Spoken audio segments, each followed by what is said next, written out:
Luc. Chapitre 8. Ensuite, Jésus allait de ville en ville, et de village en village, prêchant et annonçant la bonne nouvelle du royaume de Dieu. Les 12 étaient avec lui et quelques femmes, qui avaient été guéries d'esprits malins et de maladies. Marie, dite de Magdala, de laquelle étaient sortis 7 démons, Jeanne, femme de Chuza, intendant d'Hérode, Suzanne, et plusieurs autres, qui l'assistaient de leurs biens. Une grande foule s'étant assemblée, et des gens étant venus de diverses villes auprès de lui, il dit cette parabole.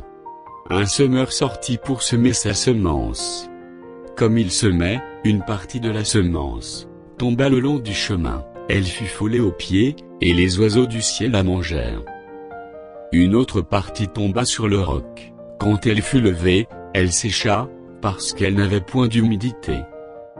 Une autre partie tomba au milieu des épines, les épines crurent avec elle, et l'étouffèrent. Une autre partie tomba dans la bonne terre, quand elle fut levée, elle donna du fruit au centuple. Après avoir ainsi parlé, Jésus dit à haute voix, que celui qui a des oreilles pour entendre entende. Ses disciples lui demandèrent ce que signifiait cette parabole.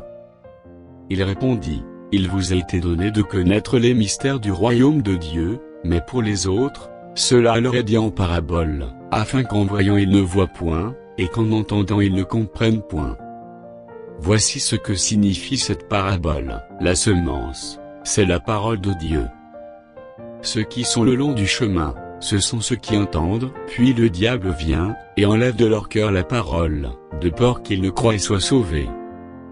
Ceux qui sont sur le roc, ce sont ceux qui, lorsqu'ils entendent la parole, la reçoivent avec joie, mais ils n'ont point de racines, ils croient pour un temps, et ils succombent au moment de la tentation. Ce qui est tombé parmi les épines, ce sont ceux qui, ayant entendu la parole, s'en vont, et la laissent étouffer par les soucis, les richesses et les plaisirs de la vie, et ils ne portent point de fruits, qui viennent à maturité. Ce qui est tombé dans la bonne terre, ce sont ceux qui, ayant entendu la parole, avec un cœur honnête et bon, la retiennent, et portent du fruit avec persévérance. Personne, après avoir allumé une lampe, ne la couvre d'un vase, ou ne la met sous un lit, mais il la met sur un chandelier, afin que ceux qui entrent voient la lumière. Car il n'est rien de caché, qui ne doive être découvert, rien de secret qui ne doive être connu et mis au jour. Prenez donc garde à la manière dont vous écoutez, car on donnera à celui qui a, mais à celui qui n'a pas, on ôtera même ce qu'il croit avoir. La mère et les frères de Jésus vinrent le trouver, mais ils ne purent l'aborder, à cause de la foule. On lui dit, ta mère et tes frères sont dehors, et ils désirent te voir.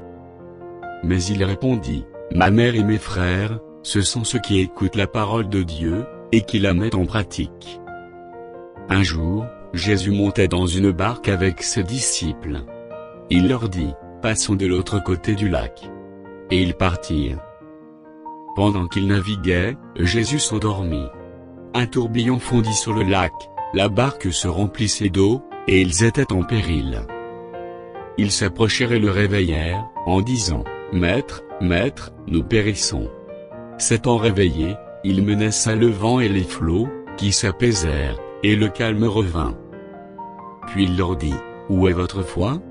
Saisis de frayeur et d'étonnement, ils se dirent les uns aux autres, quel est donc celui-ci, qui commande même au vent et à l'eau, et à qui ils obéissent? Ils abordèrent dans le pays des Géraséniens, qui est vis-à-vis de la Galilée. Lorsque Jésus fut descendu à terre, il vint au-devant de lui un homme de la ville, qui était possédé de plusieurs démons. Depuis longtemps il ne portait point de vêtements, et avait cette demeure non dans une maison, mais dans les sépulcres. Ayant vu Jésus, il poussa un cri, se jeta à ses pieds, et dit d'une voix forte, qu'y a-t-il entre moi et toi, Jésus, Fils du Dieu très haut? Je t'en supplie, ne me tourmente pas. Car Jésus commandait à l'esprit impur de sortir de cet homme, dont il s'était emparé depuis longtemps. On le gardait lié de chaînes et les fers aux pieds, mais il rompait les liens, et il était entraîné par le démon dans les déserts. Jésus lui demanda, « Quel est ton nom ?» « Légion, répondit-il. Car plusieurs démons étaient entrés en lui. et il prie instamment Jésus de ne pas leur ordonner d'aller dans l'abîme. Il y avait là, dans la montagne, un grand troupeau de pourceaux qui paissaient. Et les démons supplièrent Jésus de leur permettre d'entrer dans ces pourceaux. Il le leur permit. Les démons sortirent de cet homme, entrèrent dans les pourceaux, et le troupeau se précipita des pentes escarpées dans le lac, et se noya.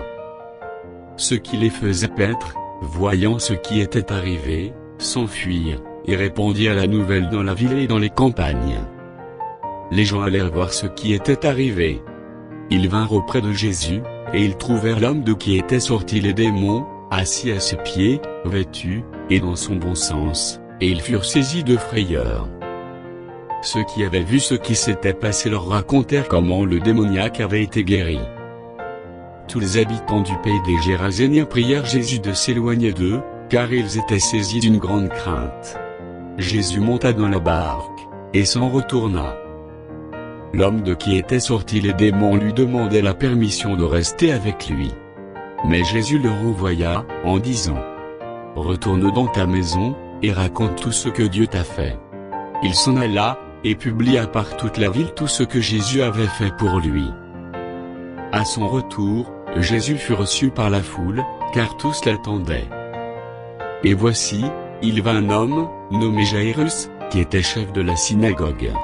Il se jeta à ses pieds, et le supplia d'entrer dans sa maison, parce qu'il y avait une fille unique d'environ 12 ans qui se mourait. Pendant que Jésus y allait, il était pressé par la foule. Or, il y avait une femme atteinte d'une perte de sang depuis 12 ans, et qui avait dépensé tout son bien pour les médecins, sans qu'aucun ait pu la guérir.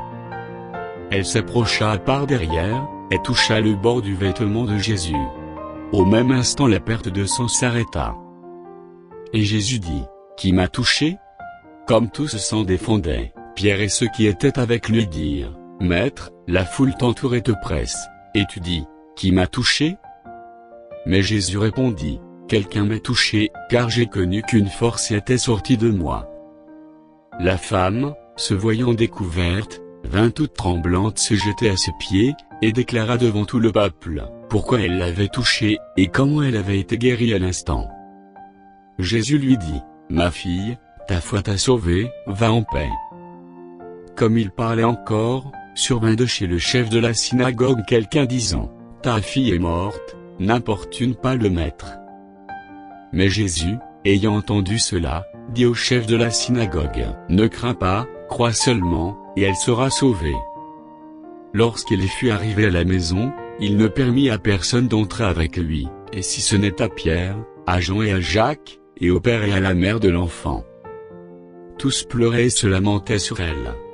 Alors Jésus dit : « Ne pleurez pas, elle n'est pas morte, mais elle dort. » Et ils se moquaient de lui, sachant qu'elle était morte. Mais il la saisit par la main, et dit d'une voix forte : « Enfant, lève-toi. » Et son esprit revint en elle, et à l'instant elle se leva, et Jésus ordonna qu'on lui donnât à manger. Les parents de la jeune fille furent dans l'étonnement, et il leur recommanda de ne dire à personne ce qui était arrivé.